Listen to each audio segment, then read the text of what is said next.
Hello and welcome to Pendulum EDU. स्वागत है दोस्तों आपका पेंडुलम ईडीयू में। और हम लेकर आए हैं आपके लिए 9 मार्च थर्ड शिफ्ट, यानी कि आज का जो लास्ट पेपर है एसएससी का पूरा जो आपका टायर 1 था वो यहाँ पर फिनिश हो गया है इस पेपर के साथ साथ। तो दोस्तों ये टोटल आपका लास्ट पेपर था और ये पेपर जो है एसएससी वालों ने बच्चों को निराश नहीं किया है, बच्चों को थोड़ा सा इजी पेपर दिया है। बहुत से लोग नहीं तो निराश होकर जाते, कल होली है तो उस चीज़ को ध्यान रखते हुए एसएससी वालों ने पेपर थोड़ा सा इजी ही रखा है आज का। तो ये लास्ट शिफ्ट भी दोस्तों इजी थी। स्टार्टिंग में हमने 2 शिफ्ट देखी, वो भी आपकी इजी ईयर साइड पे ही थी अगर हम सारी शिफ्ट्स को कंपेयर करें तो दोस्तों इसका स्टार्ट करते हैं हम टोटल इस एनालिसिस को। पूरा का पूरा जितने मैक्सिमम क्वेश्चन हैं हमारे को मिले आज की शिफ्ट में। बच्चे एक्चुअली होली के चक्कर में सबके सब भागने लगे हैं अपने घर की तरफ, तो उन्हें बिल्कुल मतलब नहीं है अभी कि उनको नहीं चेक करना कि वो क्या क्वेश्चन करके आए थे क्या नहीं करके आए थे, सही हुए नहीं हुए। बट हमें जितने मिले हैं अभी हम बता रहे हैं आपको। इसकी डिटेल एनालिसिस जो है ना लास्ट वाली शिफ्ट के हम एक बार और दे देंगे आपको।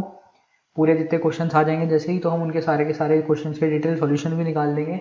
जितनी शिफ्ट्स हुई हैं सबके ही निकाल देंगे हम जैसे ही एसएससी आपके पेपर्स डालती है। तो उसके बाद से हम आपका एनालिसिस करना पूरा का पूरा शुरू भी कर देंगे, क्योंकि अभी आपका सीएचएसएल का पेपर लगा हुआ है और पैटर्न जो है आपका ज़्यादा डिफरेंस नहीं आएगा उसमें भी। पैटर्न में टाइप ऑफ क्वेश्चंस का थोड़ा सा लेवल हल्का सा कम हो जाएगा सीएचएसएल में, बट ओवरऑल जो चीज़ें हैं जैसे जीएस हो गई और ये सब चीज़ें हो गई आपकी इंग्लिश, वो लगभग उसी लेवल पर रहने वाली है दोस्तों। तो ये एनालिसिस आपको सीजीएल के साथ साथ सीएचएसएल में भी फ़ायदा देने वाली है बहुत ज़्यादा। तो दोस्तों स्टार्ट करते हैं इस एनालिसिस को और जीके की एनालिसिस को स्टार्ट करते हैं सबसे पहले। तो जनरल अवेयरनेस में क्या क्या क्वेश्चन आए दोस्तों। सबसे पहला क्वेश्चन था आपका, एक क्वेश्चन आया था current chief justice of India कौन है। शरद अरविंद बोबडे। शरद अरविंद बोबडे जो है सबसे अभी जो करंट के सीजीआई हैं वो है हमारे। देन एक क्वेश्चन आया था फर्स्ट फीफा वर्ल्ड कप जो है किस कंट्री ने जीता था, तो उरुग्वे ने जीता है दोस्तों फर्स्ट फीफा वर्ल्ड कप। और 1930 ईयर 1930 में फर्स्ट फीफा वर्ल्ड कप जीता गया था उरुग्वे द्वारा। Then first Wimbledon was held in which year. ये बहुत ज़्यादा थोड़े से टिपिकल क्वेश्चन पूछ लिए हैं इस बार एसएससी ने, क्योंकि लास्ट जो रीसेंट चल रहा होता है आपका करंट का उसका आपको पता होता है, बट पूरी हिस्ट्री जो है विंबलडन की जिसने पढ़ी होगी वो बहुत आराम से इजीली करके चला गया होगा इन क्वेश्चंस को। बट और लोगों को थोड़ा सा डिफिकल्टी हुई होगी। 1877 में लंदन में हुआ था ये first Wimbledon. Then next question था आपका which state has highest number of members in Rajya Sabha. तो उसी को जैसे आपका ये क्वेश्चन ये वाला था ये थोड़ा सा हार्ड दे दिया, तो लास्ट एक क्वेश्चन आपको बिल्कुल इजी दे दिया इन्होंने कि सबसे ज़्यादा हाईएस्ट मेंबर्स राज्यसभा की जो सीट वो हैं सीट्स वो यूपी में हैं, जो कि 31 सीट्स हैं टोटल। तो ये क्वेश्चन आया था दोस्तों। देन नेक्स्ट क्वेश्चन देखें तो नेक्स्ट क्वेश्चन था आपका the first bullet train line in China is from Beijing to Shanghai. Shanghai option में भी था दोस्तों, बच्चों ने बताया मैं शंघाई ऑप्शन में था। तो बीजिंग टू चाइना जो है बुलेट ट्रेन जो है चलाई गई थी चाइना में सबसे पहले। तो नेक्स्ट क्वेश्चन था आपका दोस्तों article related to administration of schedule caste and schedule areas. तो आर्टिकल 244(1) आर्टिकल 244(1) जो है आपका शेड्यूल कास्ट के एडमिनिस्ट्रेशन और शेड्यूल एरियाज से रिलेटेड आर्टिकल है। देन एक क्वेश्चन आया था आपका when will Dena bank, Vijay bank and bank of Baroda got merge. तो अभी ये रिसेंट ही हुआ है दोस्तों, बहुत रिसेंट का ये आपका क्वेश्चन पूछ लिया है इन लोगों ने। 1 अप्रैल 2020 में जो है ये आपका मिलने वाला है। तो ये बिल्कुल करंट, बहुत ही ज़्यादा करंट का टॉपिक पूछ लिया है। 1 अप्रैल 2020 में ये मर्ज होने वाले हैं, तो इसके ऊपर ये क्वेश्चन था दोस्तों। देन पूछा गया था which states turmeric got GI tag. अभी रिसेंटली मिला है उड़ीसा की हल्दी को जो है आपका ये जीआई टैग मिला है दोस्तों। देन एक क्वेश्चन था आपका mission Indradhanush scheme is related to. तो ये इम्यूनाइजेशन, जो छोटे बच्चे होते हैं उनकी इम्यूनाइजेशन का प्रोग्राम है पूरा का पूरा, फुल बॉडी इम्यूनाइजेशन मिशन इंद्रधनुष जो है चलाया गया गवर्नमेंट के द्वारा। तो ये थे दोस्तों जनरल अवेयरनेस के सारे क्वेश्चन जो हमें मिले। देन हम इंग्लिश के क्वेश्चंस को भी डिस्कस कर लेते हैं। इंग्लिश में क्या क्या क्वेश्चन पूछे गए, तो इंग्लिश में दोस्तों सिनोनिम एंटोनिम से क्या क्या क्वेश्चन थे। सिनोनिम एंटोनिम से आपका क्वेश्चन थे रिलीफ पूछा गया था, एक आपको रिलीफ पूछा गया था, एक्सटोल पूछा गया था, इंक्रीमेंट पूछा गया था और क्रिटिसाइज पूछा गया था। इनके मीनिंग मैं बता देता हूँ आपको। रिलीफ का मतलब होता है रिलैक्स होना, तो आप भी दोस्तों रिलैक्स हो जाइए। आपका पेपर खत्म हो गया है एसएससी का, तो थोड़ा सा रिलैक्स हो जाइए, थोड़ी टेंशन भूल जाइए अभी कुछ दिनों के लिए। अच्छे से होली मनाइए एंड देन वापस आएंगे, फिर वापस से टायर 2 की तैयारी करेंगे और टायर 2 में जोश और पूरे के पूरे होश और जोश से जो है वापस से रख के तैयारी करेंगे और निकालेंगे टायर 2 को। टायर 2 की को भी बहुत अच्छे से हम आपके साथ बने रहेंगे टायर 2 की तैयारी में आपके। आप टायर 2 के लिए जो है हमारी टेस्ट सीरीज जो है वो लॉन्च होने वाली है आपकी, बहुत ही ज़्यादा रिसर्च करके और बहुत तरीके से एक एक क्वेश्चन को जो है एक एक क्वेश्चन के सॉल्यूशन पे काम करके जो है आपका पूरा का पूरा टोटल टायर 2 की टेस्ट सीरीज बनाई गई है। इवन अगर आपको उसके बावजूद भी डाउट रह जाता है तो हमने सबसे बहुत बढ़िया एक यूनिक चीज़ लेकर आ रहे हैं हम, 1-to-1 सेशन। आप पूरा का पूरा आप सिंगल पूरा का पूरा सेशन ले सकते हैं उस पेपर के रिगार्डिंग, अगर आपको उस पेपर में कोई भी डाउट रह जाता है या कोई भी क्वेश्चन अगर आपको हमारे सॉल्यूशन से समझ में नहीं आता है, तो ये एक यूनिक चीज़ रहने वाली है आपकी। टायर 2 में बहुत अच्छे से हम तैयारी कराने वाले हैं दोस्तों। तो रिलीज अभी के लिए, बट अभी के लिए रिलैक्स हो जाइए आप थोड़े दिन के लिए, 2-4 दिन आप आराम से होली मनाइए घर पे, थोड़ा रेस्ट कीजिए एंड देन वापस से स्टार्ट करेंगे लड़ाई को अपनी। तो एक्सटॉल पूछा गया था एक दूसरा, आपको एक्सटॉल का मतलब होता है दोस्तों प्रेज करना है, अप्रिशिएट करना किसी को। तो एक्सटॉल एक था, देन इंक्रीमेंट, इंक्रीमेंट एक आपका आया था, एंटोनिम या सिनोनिम इनमें से कुछ वो आया था आपका। उसका मीनिंग होता है हार्श, रिजिड, हार्श होना, मतलब इंक्रीमेंट का मतलब होता है थोड़ा सा हार्श हो जाना किसी चीज़ के लिए। क्रिटिसाइज करना मतलब किसी को जज करना जो है क्रिटिसाइज करना हो जाता है। देन हम बात करें अगर आपका एक्टिव पैसिव से एक क्वेश्चन आया था दोस्तों।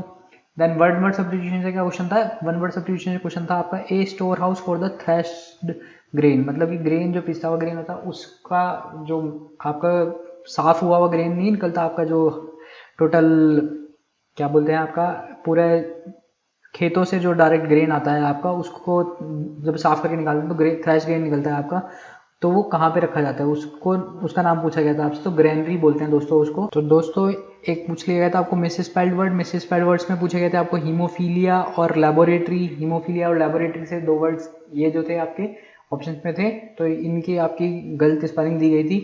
देन बात करें हम इडियम एंड फ्रेजेस की, तो इडियम एंड फ्रेजेस में क्वेश्चन आया है दोस्तों barking up the wrong tree. Barking up the wrong tree का मतलब क्या होता है दोस्तों, मिसगाइड करना रॉन्ग गोल की तरफ, मिसगाइडेड टुवर्ड्स द रॉन्ग गोल, और अंडरस्टूड समथिंग टोटली रॉन्ग, मतलब किसी को बिल्कुल ही गलत तरीके से आप अंडरस्टूड करते हो तो उसको भी barking up the wrong tree बोल देते हैं। तो दिस इज द इडियम जो कि आज के पेपर में आई थी। देन क्लोज टेस्ट था आपका 5 क्वेश्चंस पे, बेस्ड था वो रेस्टोरेंट डिनर पार्टी के ऊपर, तो क्लोज टेस्ट आया था दोस्तों। देन PQRS टाइप का एक क्वेश्चन आया था। तो ये आपकी टोटल इंग्लिश में क्या क्या क्वेश्चन आए थे वो हमने आपको डिस्कस करे। देन अब बात करते हैं हम दोस्तों रीजनिंग की। तो रीजनिंग में क्या क्या आया था दोस्तों, रीजनिंग में आया है आपका कैलेंडर, दोबारा से रिपीट हुआ है, इससे पिछली वाली शिफ्ट में भी कैलेंडर से क्वेश्चन आया था। तो कैलेंडर का क्वेश्चन आया दोस्तों, कैलेंडर में क्वेश्चन पूछा गया था आपको 5 फरवरी 2008। तो मैं पहले ही बताया था आपको, इसको आप डायरेक्टली निकाल सकते हो, एक कोड बताया था मैंने आपको कैसे निकालना है। कोड बताया था मैंने आपको 033 035 614 625, ये कोड आपको याद रखना है मंथ के लिए। डे का डायरेक्ट डेट लिखनी है 5, प्लस मंथ के लिए आपको 3 है, क्योंकि कोड मंथ का 3 है तो 3 लिखना है डायरेक्ट आपको। देन बात करें अब आपको ईयर की कोड की, तो ईयर के कोड के लिए आपको क्या करना है, 8 लिखा हुआ है, लास्ट के 2 डिजिट्स को 4 से डिवाइड करना है। 08 को 4 से डिवाइड करोगे तो जो क्वोशंट आएगा, क्वोशंट आ रहा है आपका 2, तो उसको वापस 8 में ऐड करके 8 + 2 यानी कि 8 में ऐड करके 7 से डिवाइड करना है, एंड जो रिमाइंडर बचेगा वही आपका ईयर का कोड होगा, ये हो जाएगा 10। तो आपका रिमाइंडर बच रहा है दोस्तों 3, तो आपका अगेन 3 हो गया ये ईयर का जो आपका कोड था, जो मैंने पहले भी बताया पिछली एनालिसिस में भी। तो देन आपको ये आपका निकल गया टोटल। देन आपका सेंचुरी का निकालना है, सेंचुरी 20 है सेंचुरी, तो 20 के लिए आपको डायरेक्ट कोड याद रखना है 6420। 6420 मतलब रिमाइंडर अगर 0 आएगा आपका तो 6 कोड होगा, रिमाइंडर अगर 1 आ रहा है तो 4 कोड होगा, रिमाइंडर 2 आने पे 2 कोड होगा, रिमाइंडर 3 आने पे 0 कोड होगा। अब रिमाइंडर निकालना कैसे आपको, जो स्टार्टिंग के 2 डिजिट्स हैं आपके उनको लेना है, 4 से डिवाइड करना है, और जो रिमाइंडर आ रहा है आपका, जो रिमाइंडर आ रहा है यानी कि 0 आ रहा है यहाँ पे रिमाइंडर, उस रिमाइंडर के अगेंस्ट में कौन सा कोड है, 6 है कोड, तो डायरेक्टली आपको 6 लिख देना है। 6 आ गया, देन माइनस करना है आपको लास्ट जो कोड होता है वेरिएबल, ये वेरिएबल डेट का वेरिएबल है, ये मंथ का वेरिएबल है, ये ईयर का वेरिएबल है, और ये सेंचुरी का वेरिएबल है। लास्ट वेरिएबल 5 जो होता है आपका, वो होता है आपका लीप/नॉन लीप ईयर का। तो आपको सबसे पहले चेक करना है कि आपका ईयर लीप है या नॉन लीप ईयर है। आपका देख रहे हैं आप यहाँ पे लीप ईयर है, और लीप ईयर है अगर तो सिर्फ और सिर्फ जनवरी और फरवरी अगर मंथ आपको दिया गया है तो उसमें आप 1 लेंगे कोड, नहीं तो अदरवाइज सारे के सारे केसेस में आपको वेरिएबल 5 का कोड 0 लेना है। तो फरवरी यहाँ पे दिया गया है दोस्तों, तो फरवरी अगर आपको दिया गया है तो आपको कोड 1 लेना है, यहाँ पे -1 करना है और 7 से डिवाइड कर देना है। तो ये आ जाएगा आपका 5 + 3 8, 8 + 6 14, 14 + 3 17, 17 - 1 जो हो जाएगा आपका 16, 16 को 7 से आप डिवाइड करोगे तो आपका रिमाइंडर जो आ जाएगा, रिमाइंडर जो आएगा आपका वो आएगा 2, रिमाइंडर 2 आया है आपका, यानी कि 0 1 2, तो 0 संडे के लिए होता है दोस्तों, 1 मंडे के लिए एंड 2 होता है आपका ट्यूसडे के लिए। तो 5 फरवरी 2008 को रहेगा आपका ट्यूसडे। ट्यूसडे इसका सही आंसर होना था दोस्तों। देन बात करें हम, आपका एक क्वेश्चन आया था आपका एनालॉजी पे। एनालॉजी पे क्या क्वेश्चन था दोस्तों? एनालॉजी पे क्वेश्चन आया था आपको दोस्तों, आपको बोला गया था फैमिली रिलेटेड है अपब्रिंगिंग से। फैमिली अपब्रिंगिंग से रिलेटेड है तो आपको बोलना था, पूछा गया था कि स्कूल किससे रिलेटेड होगा? School will be related to education. तो ये बहुत सिंपल सा क्वेश्चन था दोस्तों। देन बात करें हम, एक आपको क्वेश्चन दिया गया था वेन डायग्राम पे बेसिस। वेन डायग्राम पे बेस क्या क्वेश्चन दिया गया था आपको? वेन डायग्राम में इलिस्ट्रेट करना था, बेस्ट इलिस्ट्रेट करना था 3 वर्ड्स को। वर्ड्स क्या दिए थे आपको? स्पून दिया था आपको दोस्तों, देन दिया था आपको यूटेंसिल एंड दिया था आपको स्टील दोस्तों। तो स्पून, यूटेंसिल और स्टील को आप किस तरह से डिनोट कर सकते हो? अब यूटेंसिल जो है उसमें सारे के सारे यूटेंसिल्स जो होंगे, इस सारे के सारे स्पून्स जो होंगे वो यूटेंसिल्स ही होंगे। तो आप बोल सकते हो स्पून यहाँ पे दिखा सकते हो और आपको ये बोल दोगे आप यूटेंसिल हैं। एंड स्टील के यूटेंसिल्स हो सकते हैं, कुछ यूटेंसिल स्टील के हो सकते हैं, कुछ प्लास्टिक के हो सकते हैं, इवन स्पून्स भी प्लास्टिक और स्टील दोनों की हो सकती हैं। तो इसको हम दिखाएंगे स्टील से। तो ये हो गया था आपका, ये स्टील हो गया, देन ये पूरा यूटेंसिल हो गया एंड इधर जो आएगा आपका ये आ गया था स्पून। तो ये था दोस्तों वेन डायग्राम पे बेस्ड क्वेश्चन। देन बात करें हम, आपका एक नंबर सेट दिया गया था दोस्तों, एक नंबर सेट पे क्वेश्चन था।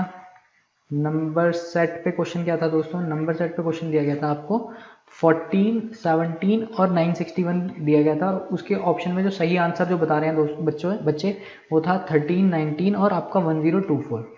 तो इसको पे लॉजिक क्या चल रहा था दोस्तों? लॉजिक देखिए, 14 और 17 को अगर आप ऐड कर दो तो एसएससी का पैड लॉजिक है ये, और ये मिलेगा आपको 31 और 31 का स्क्वायर क्या होगा? 961 यानी कि थर्ड नंबर।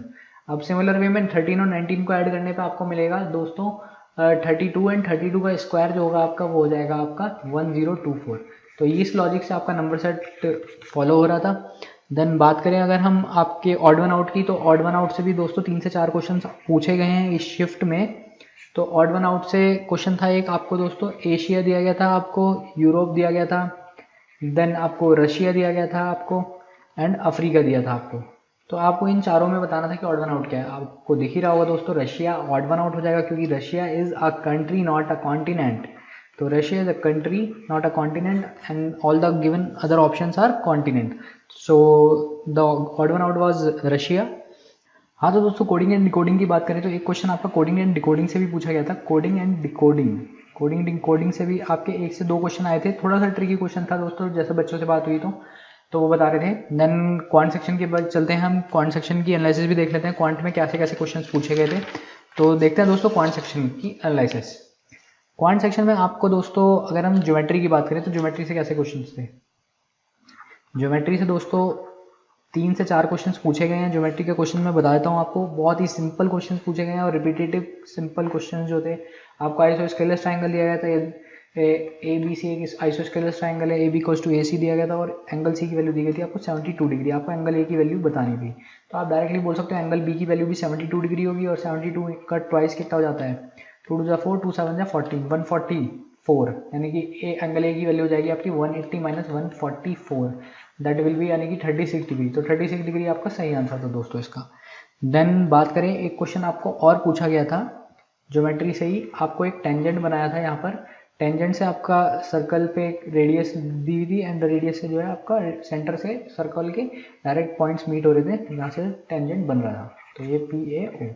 तो आपको ओ ए यानी कि रेडियस की वैल्यू पूछी थी एंड आपको ए पी की वैल्यू दी थी 12 एंड ओपी की वैल्यू दी थी 13। तो आप डायरेक्टली बता सकते हो दोस्तों 5, 12 और 13 का ट्रिपलेट बनता है, तो डायरेक्टली रेडियस की वैल्यू आ जाएगी आपकी 5। तो आपको रेडियस की वैल्यू यहाँ पे निकालनी थी दोस्तों। देन बात करें हम आपका ट्रिग्नोमेट्री से, तो ट्रिगो से क्या क्वेश्चंस आए हैं दोस्तों वो भी देख लेते हैं।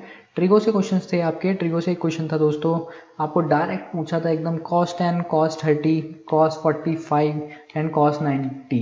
आपको वैल्यूज पे एक क्वेश्चन पूछ लिया था, cos 90 वैल्यू आपको पता है 0 होती है, तो पूरे एक्सप्रेशन की वैल्यू 0 हो जाएगी, तो 0 ही इसका दोस्तों आंसर भी था। तो ये क्वेश्चन था आपका दोस्तों ट्रिग्नोमेट्री से। देन ट्रिग्नोमेट्री से भी 3 क्वेश्चंस पूछे गए थे इस पेपर में। देन हम बात करें हम अलजेब्रा की, तो अलजेब्रा से क्या क्वेश्चन था दोस्तों, अलजेब्रा की क्वेश्चन देख लेते हैं। अलजेब्रा से पूछा गया था आपको p प्लस क्यू की वैल्यू 7 दी गई थी, आपको पी क्यू की वैल्यू 5 दी गई थी, तो आपको पूछा गया था P Q plus Q cube की वैल्यू बता दें। तो आपको पता है P Q plus Q cube की वैल्यू होगी p प्लस क्यू का होल क्यूब यानी कि 7 का होल क्यूब यानी 343 माइनस 3 इंटू पी क्यू यानी कि 3 into 5 into P plus Q यानी कि 7। तो ये हो जाएगा आपका 343 माइनस 3 पंजे 15 15 और 15 सत्ते 105 यानी कि आ गया आपका 8 और आपका हो गया 3 और 2 238 जो है इसका सही आंसर भी था दोस्तों। तो ये था अलजेब्रा से क्वेश्चन। देन बात करें अगर हम आपका टाइम एंड वर्क से, तो टाइम एंड वर्क से भी दोस्तों क्वेश्चन पूछा गया था। टाइम एंड वर्क से बहुत सिंपल क्वेश्चन पूछा गया था, आपका मैन डेज के कॉन्सेप्ट पे पूछा गया था क्वेश्चन। क्वेश्चन क्या था दोस्तों, बोला गया था कि 8 मैन जो है 20 डेज में किसी भी वर्क को फिनिश कर लेते हैं, किसी सर्टेन वर्क को। तो होता क्या है कि वो 8 मैन जो है सिर्फ 5 डेज वर्क करते हैं। एंड अब जो कॉन्ट्रैक्टर जो 8 मैन को हायर किया होता है, जिस कॉन्ट्रैक्टर ने, उसको लगता है कि उसको 8 दिन के अंदर 8 डेज में काम खत्म करना है, तो उसको कितने एक्स्ट्रा मैन लगाने पड़ेंगे। तो आप देखो दोस्तों 8 मैन 20 डेज तक काम कंप्लीट करते हैं, तो टोटल वर्क कितना हो गया, टोटल वर्क हो जाएगा आपका 8 इंटू 20 यानी कि 160 वर्क हो गया। अब 8 मैन ने अगर 5 डेज तक काम कर लिया तो वो कितना काम कर लेंगे, 40 वर्क खत्म कर देंगे। यानी कि रिमेनिंग वर्क कितना बचा है दोस्तों, रिमेनिंग वर्क बचा है आपका यहाँ पर 160 माइनस 40 यानी कि 120। और 8 मैन में एक्स्ट्रा कुछ मैन जोड़ के अगर हम टोटल 8 दिन में काम खत्म कराना चाहते हैं तो हमें पता लग जाएगा कितने एक्स्ट्रा मैन हमें जोड़ने पड़ेंगे। ये हो गया आपका 8 1 जा 8 एंड 8 5 जा 40। तो m की वैल्यू आ गई आपके यहाँ से सीधा सीधा 7 मैन। तो 7 एक्स्ट्रा मैन हमें यहाँ पे जरूरत पड़ेगी, 7 मैन ही इसका सही आंसर भी था दोस्तों। तो देन बात करें अगर हम आपका टाइम एंड डिस्टेंस से, तो टाइम एंड डिस्टेंस से दोस्तों क्या क्वेश्चन आया था, टाइम एंड डिस्टेंस से एक क्वेश्चन था आपको, टाइम एंड डिस्टेंस से एक क्वेश्चन पूछा गया था। आपको बोला गया था कि एक ट्रेन ए पॉइंट से चलती है, एक ट्रेन बी पॉइंट से चलती है और ए बी के बीच में डिस्टेंस है टोटल आपका 575 किलोमीटर का। ट्रेन ए जो चलती है उसकी स्पीड 50 किलोमीटर पर आवर की स्पीड है, जो ट्रेन बी चलती है उसकी स्पीड आपकी 60 किलोमीटर पर आवर की स्पीड बताई गई थी। देन आपको बोला गया था कि वो ट्रेन ए जो चलती है वो 3 बजे चलती है और यहाँ से जो ट्रेन बी चलती है वो 3:30 बजे चलती है।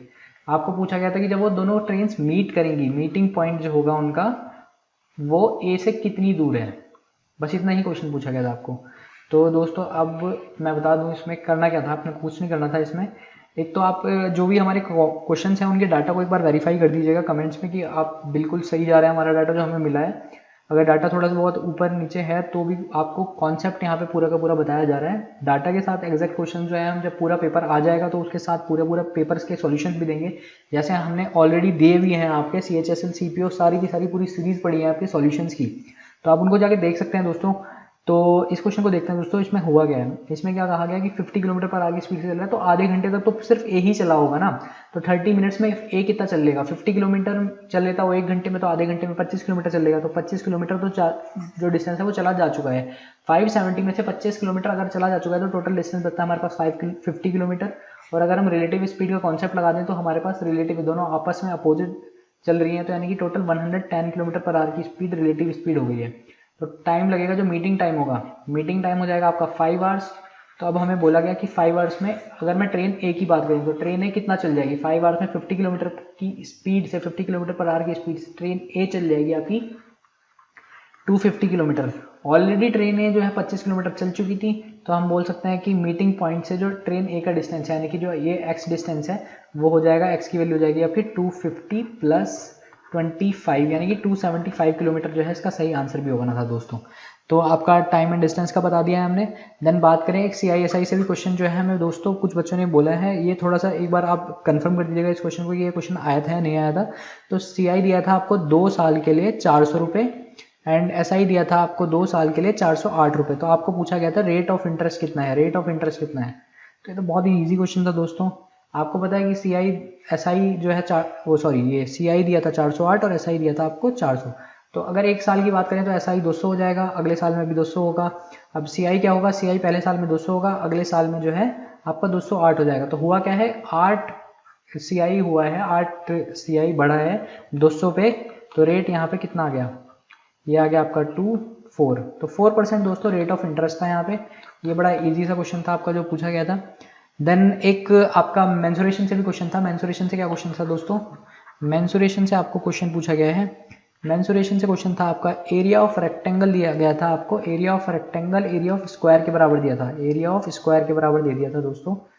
ये क्वेश्चन एक बार आप बता दीजिएगा हमें कंफर्म करके, क्योंकि ये क्वेश्चन जो है कुछ लोग कह रहे हैं कि नहीं आया था, कुछ लोग बोल रहे हैं कि आया था।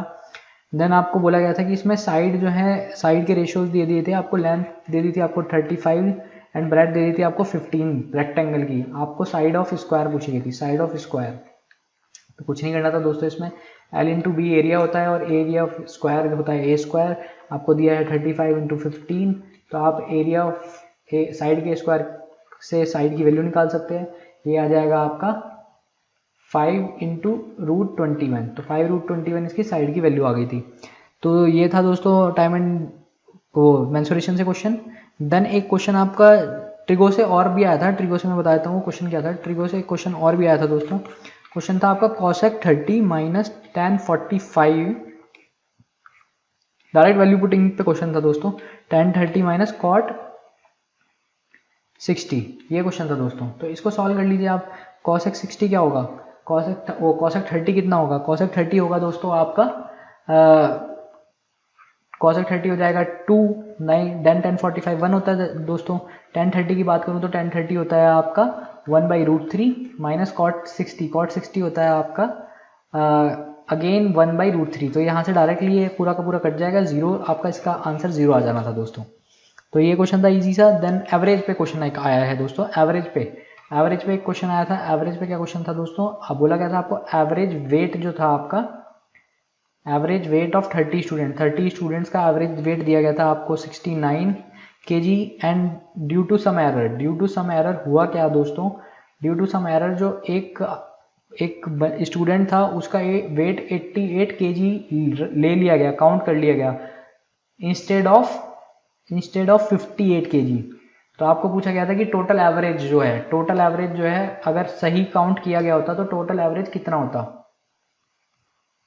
तो इसमें कुछ भी नहीं करना था दोस्तों, आपको डिफरेंस कितना है, 88 kg ले लिया गया, 58 kg की जगह डिफरेंस आता है 30 kg का, तो 30 kg एक्स्ट्रा ले लिया गया है। 30 kg अगर एक्स्ट्रा ले लिया गया है तो एवरेज वेट में से अगर वो 30 kg हम हटा दें, मतलब 30 kg तो टोटल वेट है, तो टोटल वेट में से अगर 30 kg हटा दें तो हमारे को नया एवरेज मिल जाएगा। और 30 kg लिया गया तो वो 30 स्टूडेंट से पे डिवाइड हो जाएगा, क्योंकि 30 kg हमें हटाना है पूरे के पूरे एवरेज वेट से, तो वो सारे 30 के 30 स्टूडेंट से हटेगा। यानी कि एक स्टूडेंट पे कितना एवरेज वेट हटेगा, ये हट जाएगा आपका 1 kg हट जाएगा, पहले क्या था 69 था, तो आपका टोटल जो नया एवरेज है, मतलब एक्चुअल एवरेज जो था आपका, एक्चुअल एवरेज हो जाएगा आपका दोस्तों 69 माइनस 1 kg यानी कि 68 kg। तो 68 kg will be the right answer for this question.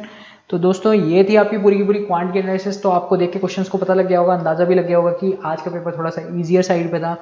But किसी को चिंता करने की जरूरत नहीं है, जिन लोगों को ऐसा लग रहा है कि हम लोगों के साथ नाइंसाफ़ी हो गई है, हमारा को थोड़ा हार्ड पेपर मिल गया है या हमारे को इजी वाला पेपर क्यों नहीं मिला, तो ये बिल्कुल दिमाग से निकाल दीजिए। क्वेश्चन में इन सारे के सारे पेपर्स में जो है पूरी की पूरी आपकी जो है नॉर्मलाइजेशन होने वाला है और बहुत आराम से तरीके से नॉर्मलाइजेशन होगा, हर एक शिफ्ट के साथ नॉर्मलाइजेशन होगा। तो दोस्तों इसमें घबराने वाली कोई बात नहीं है। आपके टोटल जो मार्क्स आने चाहिए थे, जो जितने आप डिजर्व कर रहे थे, वो आपको डिजर्व वाले मार्क्स जो है डिजर्विंग मार्क्स आपको मिल जाएंगे दोस्तों।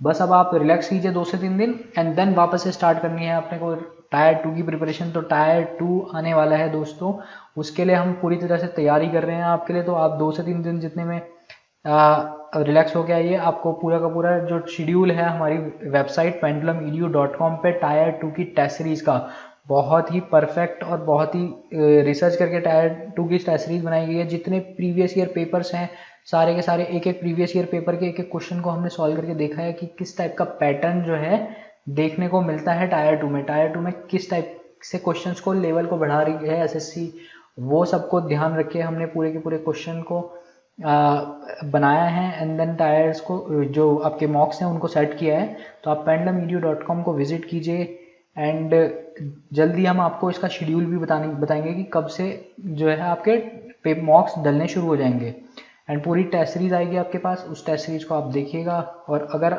आपको फ़ायदा नहीं होगा तो हमें बताइए, हम आपको पूरा का पूरा एक एक क्वेश्चन को समझाएंगे। अगर आपको कोई क्वेश्चन में डाउट आएगा तो उसके लिए हम आपको डाउट सेशन भी देंगे, डाउट सेशन भी रखा हुआ है हमने यहाँ पर। आप 1-to-1 डाउट सेशन भी ले पाएंगे अगर आपके टेस्ट में आपको कोई डाउट आता है किसी क्वेश्चन पे तो हम डायरेक्टली आपको बताएंगे। तो दोस्तों हैप्पी होली, अच्छे से होली मनाइए, किसी को परेशान मत कीजिएगा बिल्कुल भी होली पे। तो और स्टे सेफ। अभी बहुत सारा वायरस वगैरह का आपको बहुत ज़्यादा वो बनाया हुआ है, तो उस सब से भी थोड़ा सा अपने को बचा के रखना है, प्रिकॉशन थोड़े से लेकर रखने हैं, बट खेलना है, अपने को मज़े लेने हैं पूरे के पूरे। होली के त्यौहार को अच्छे से मनाइए दोस्तों, हर्षोल्लास से मनाइए दोस्तों। हैप्पी होली दोस्तों। तो इसी के साथ जो है आपकी टायर 1 की पूरी एनालिसिस खत्म हो गई है। अभी CHSL आएगा, उसकी भी एनालिसिस हम लेकर आएंगे आपके लिए। इसी तरह एक एनालिसिस लास्ट पेपर तक हम आपका साथ नहीं छोड़ने वाले दोस्तों। टोटल सारे के सारे पेपर्स की एनालिसिस हम आपको देंगे। तो मिलते हैं दोस्तों कुछ नया लेकर, तब तक के लिए bye bye, thank you, take care.